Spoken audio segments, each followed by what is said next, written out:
All right, the drink we're about to make is called the Head. All right, let's hope it doesn't smell like the Head. Put some ice in a glass.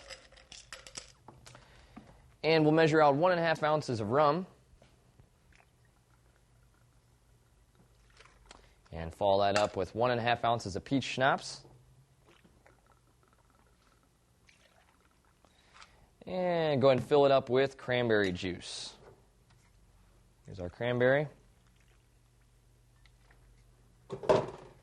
Get your stir spoon and mix it all together.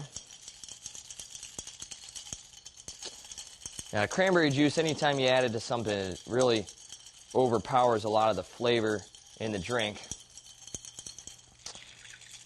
So you shouldn't taste a whole lot of alcohol in here. With the peach schnapps being a pretty sweet liqueur as well, that's going to add to it even more. And if you want to garnish it, just give it an orange, and bottoms up.